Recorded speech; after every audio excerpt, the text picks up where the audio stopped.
A relationship with the right referral partner could be a game changer for any B2B company. So what if you could reverse engineer these relationships at a moment's notice? Start a podcast, invite potential referral partners to be guests on your show, and grow your referral network faster than ever. Learn more at sweetfishmedia.com. You're listening to the B2B Growth Show, a podcast dedicated to helping B2B executives achieve explosive growth. Whether you're looking for techniques and strategies or tools and resources, you've come to the right place. I'm James Carberry. And I'm Jonathan Green. Let's get into the show. Welcome back to the B2B Growth Show. We are here today with Josh Steimle. He is the founder and CEO at MWI, and he's also the founder of Influencer Inc. Josh, how are you doing today? Fantastic, James. Thanks for having me here. I'm really excited to chat with you, Josh. I think our paths crossed because I had a post on LinkedIn, I think last week, asking my network who they knew that had a great personal brand. And I think your name came up quite a few times, people tagging you in the comments saying that you were just crushing it from a personal branding perspective. And when I dug a little bit deeper, I realized very quickly why that's the case. And so we're going to be talking today about how to become a B2B influencer. I think you have obviously nailed it. But I want you to give a little bit of context to our listeners so they understand what I have recently come to know about you. Tell us a little bit about the work you're doing at MWI and also at Influencer Inc. Sure. Well, my short story is that I started MWI in 1999, and MWI is a digital marketing agency. And today we've got offices in the US, Hong Kong, China, Singapore, and the UK. And then about 4 years ago, I had the opportunity to start writing for Forbes magazine.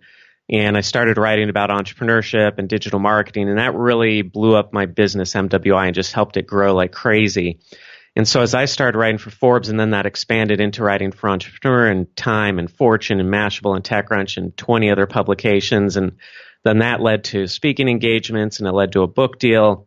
As I started investing in that kind of content marketing and that personal brand side of things, then people started to come to me and say, hey, how did you do this? And how is your business growing? And what led to all this? And how do I do this for myself?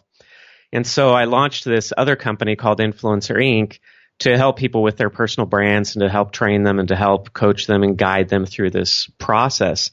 And so now I've got these two companies, MWI Markets and Brands Companies and Influencer Inc. Markets and Brands People. I love it. And so Josh, that obviously makes perfect sense given the topic that we're going to be covering today and why I think you're going to bring an immense amount of value to this. As we were talking offline, I think the place that makes the most sense for us to kind of kick this conversation off as it relates to becoming a B2B influencer, which I think pretty much everybody listening to this has aspirations to become a B2B influencer. I want to first talk about why do you think it's so important to seek out influence, to really be focused on your personal brand in today's environment? The first reason, the selfish, the business reason, is that people like to do business with people that they like, know, and trust. Or I should say know, like, and trust. And if you look at businesses, they're faceless corporations. They're not people. People like to do business with people. And so if you go to do business with somebody, would you rather do business with a faceless corporation or a corporation that's represented by a smiling face? And so you think about a company like Virgin with Richard Branson. Richard Branson seems to be this super fun, nice guy, and he's everywhere smiling. And that's the brand of Virgin, and it rests a lot on Richard Branson's personal brand. And all things being equal, you'd probably rather fly on a Virgin Airlines plane than on a Delta flight. Who's the CEO of Delta? I have no clue. I have no idea. I'm sure he's a great guy, but I have no clue who that is. And Virgin, definitely, I think if you polled people and you said, which one would you rather fly if it was the same price, same time, same everything, which one would you rather go on? I think most people would say, Virgin. It just looks like more fun. It looks like it'd be a better experience. And a lot of that has to do with Richard Branson's personal brand. Yeah. So now in my personal case, I started working on my personal brand. That helped my business grow because I was out there. People saw me. And especially with my articles in Forbes and such, they would read these articles I was writing and they would say, hey, this guy's talking about digital marketing. He's in Forbes. He must know what he's talking about. And then they would figure out what I did for digital marketing, that I'm running an agency. And by the time they came to us and contacted us, they were already 95% sold on using us because they had gotten to know me. Yeah. And they would email us and they'd say, hey, I feel like I already know Josh and I know him through his writing. And I really want to work with you guys because we had developed this relationship online. And so for me, I mean, this has meant millions of dollars for my agency. I have one article I wrote that we can track back to $2 million in revenue for my agency. So wow.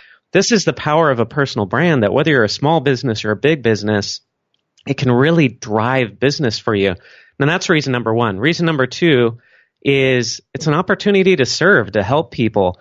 And the reason I started Influencer Inc. is I believe most people in the world are good. And if I can help them become more influential, then they're going to make the world a better place. And so the mission with Influencer Inc. is to help people, whether it's executives or entrepreneurs or working professionals, to become more influential, build their personal brand, and then use that as service. Use that to make the world a better place, whether it's through the business world or through other things that they're doing.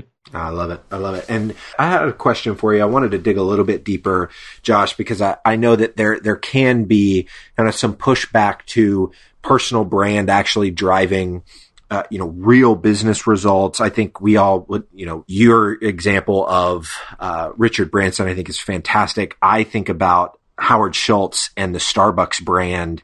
I read Howard's book. He's prolific on social media. And then I think about, the Dunkin' Donuts CEO.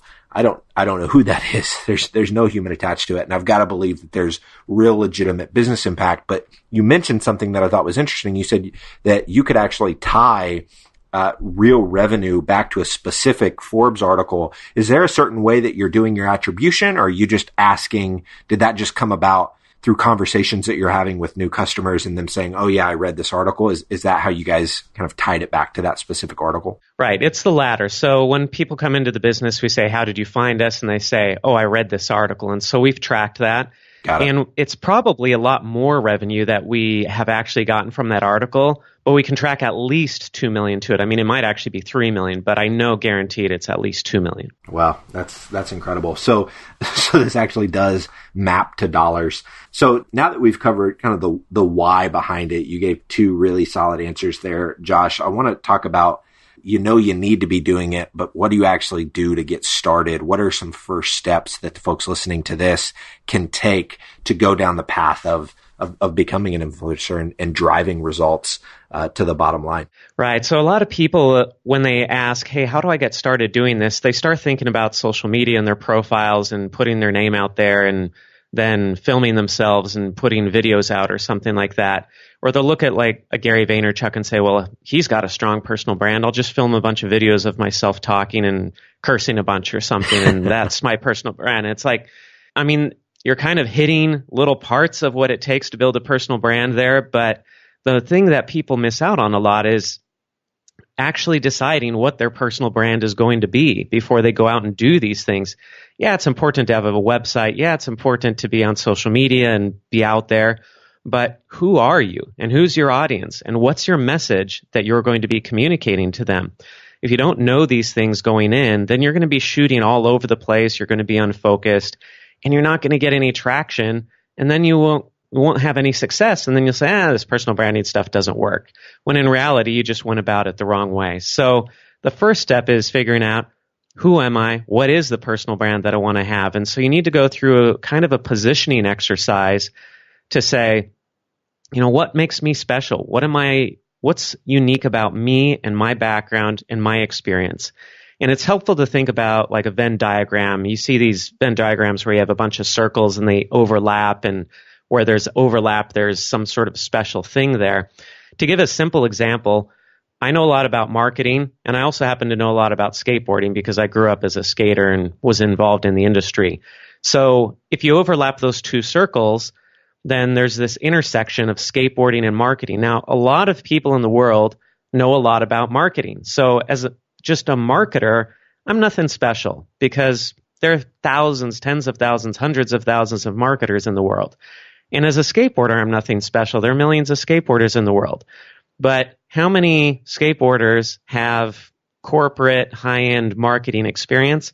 Very few. I mean, they're probably 20 or something. So you look at that and you say, okay, it's that intersection that makes me special, at least in this one area. Now, I haven't chosen to build my personal brand around skateboarding and marketing, but that's an example of how I can take two areas of my life, intersect them, and find something that is unique about me.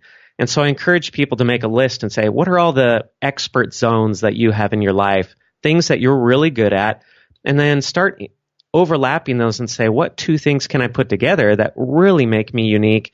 And that becomes my genius zone, where I say, if I do this, I can own this space. I can own this niche, and nobody else can touch it because nobody else has this intersection that I have. Got it. And Josh, what are your thoughts on, if you want people to kind of get granular on what you referred to it in an email that I read on your through your email list earlier today. You talk about it as your swim lane.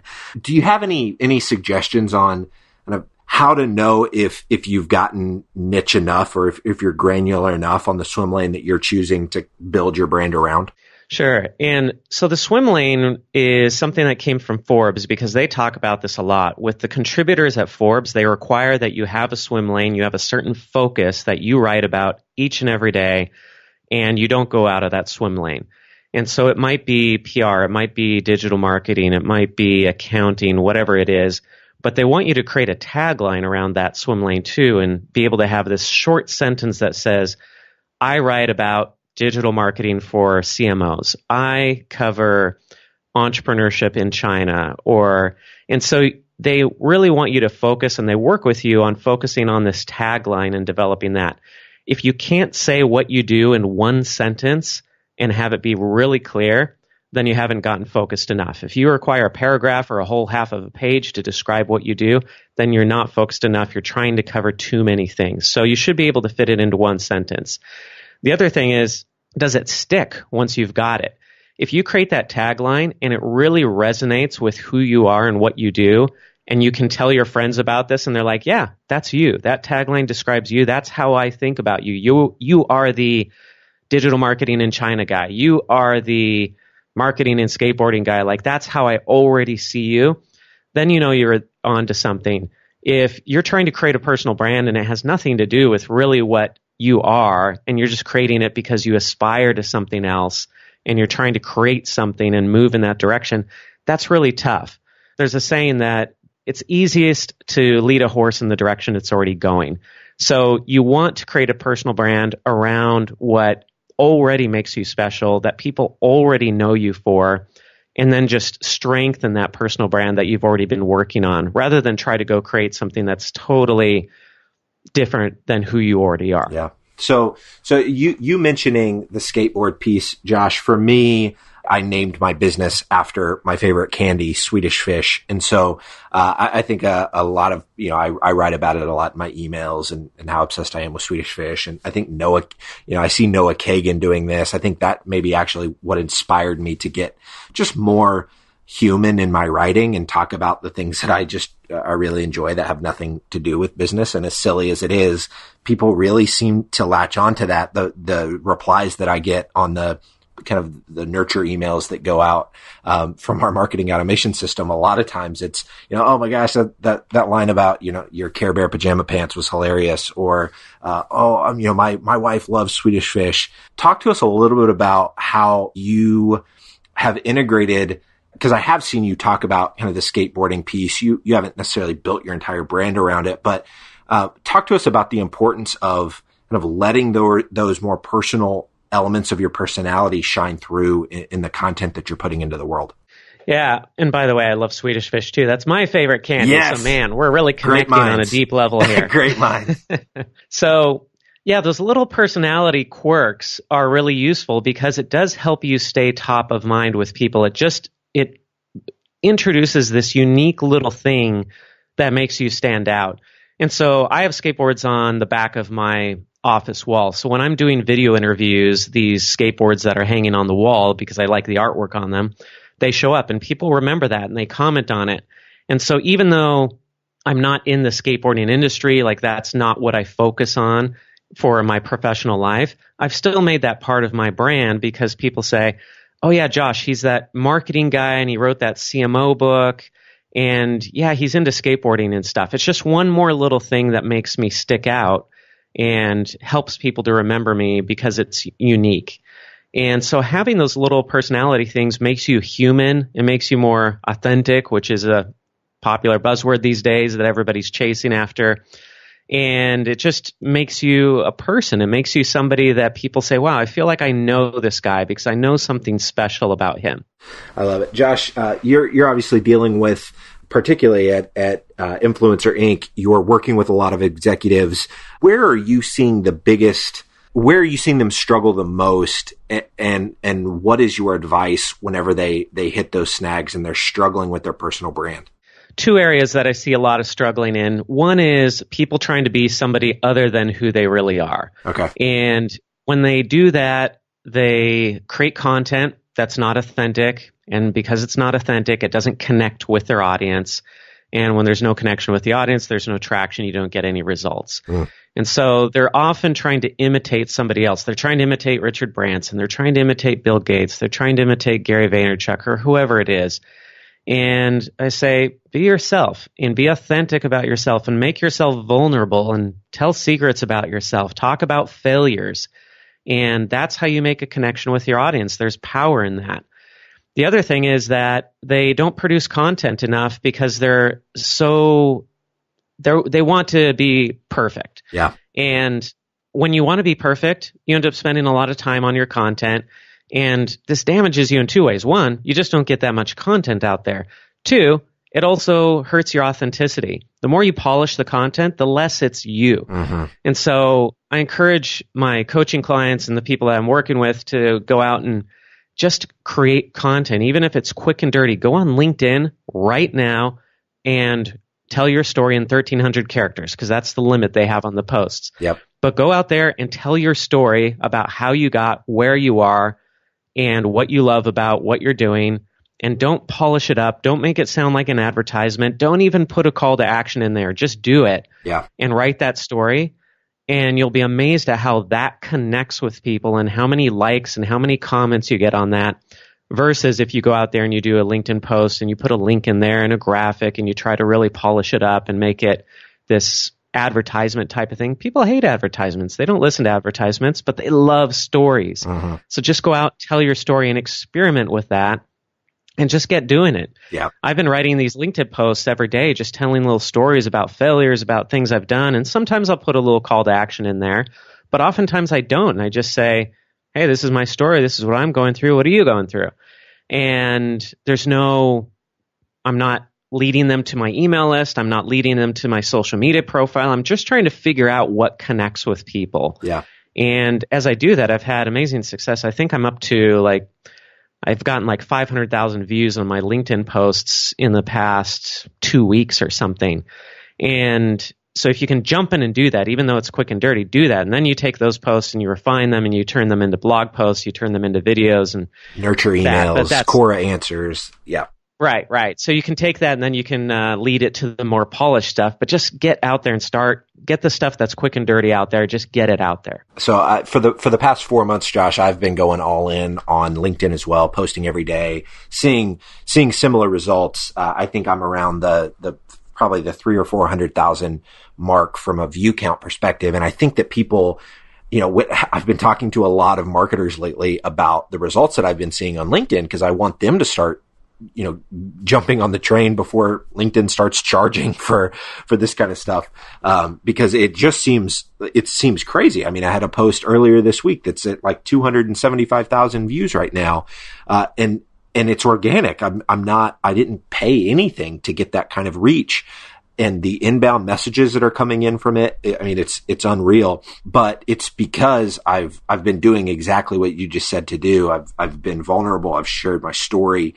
But when I told my wife a couple of weeks ago, or not a couple of weeks ago, I guess it was a few months ago when I started doing this, I was just saying hey, I've been hearing a lot of people talk about the more vulnerable you get on LinkedIn, it actually really helps with getting more engagement and getting more eyeballs on your content. What do you think about that? And she was really hesitant at first.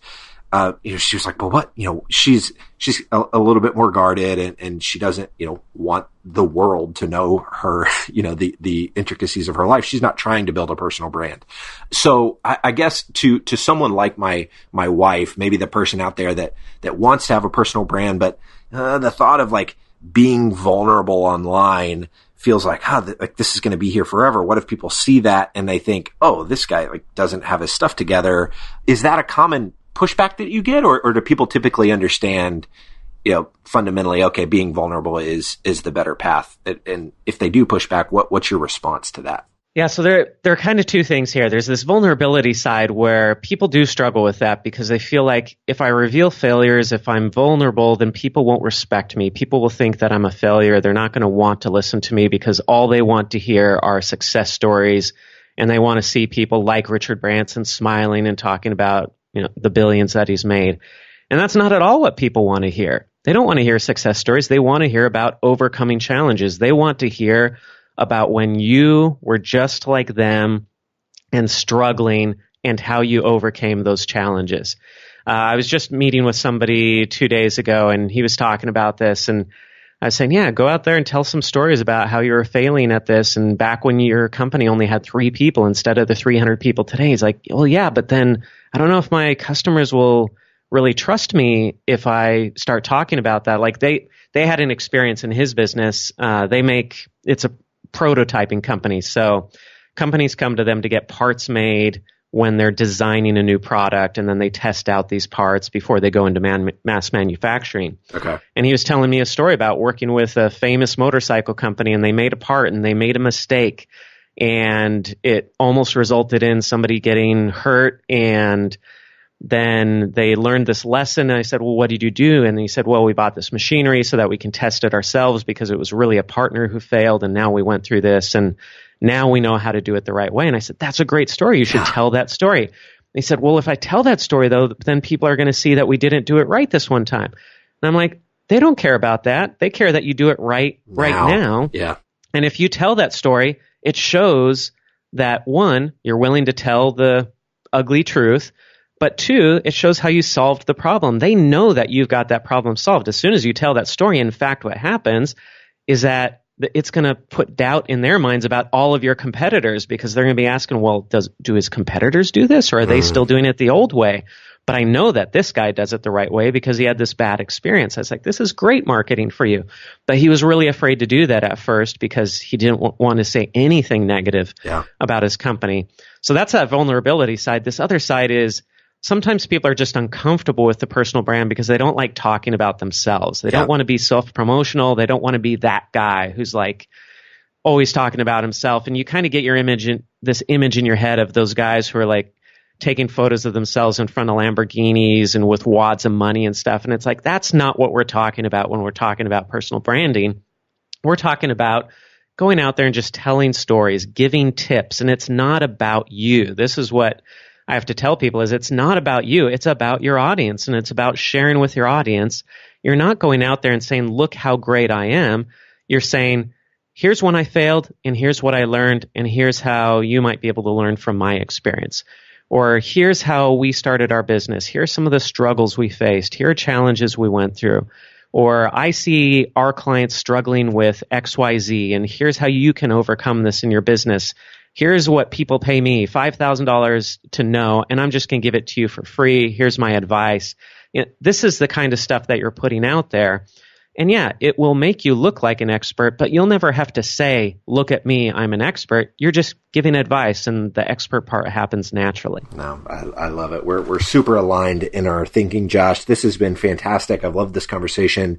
If there's somebody listening to this that wants to stay connected with you, they want to learn more about your course or just get connected and consume the type of content that you and I have been talking about, because you are practicing what you're preaching right now. I've been seeing it for the last few weeks on LinkedIn. What's the best way for them to go about staying in touch with you? Visit me on my personal website. It's joshsteimle.com. Steimle's S-T-E-I-M as in Mary, L-E. Love it. Awesome, Josh. Well, thank you so much again for your time. This has been incredibly valuable for the folks listening, and I really appreciate it. Thank you so much, James, for having me on. If you're a B2B marketer, we want to feature you on sites like Huffington Post, Social Media Examiner, and Chief Marketer. Every week, we send out a question related to B2B marketing. We use the responses to those questions to fuel the content we write for really popular websites. So head over to sweetfishmedia.com/questions and sign up today. Thank you so much for listening. Until next time.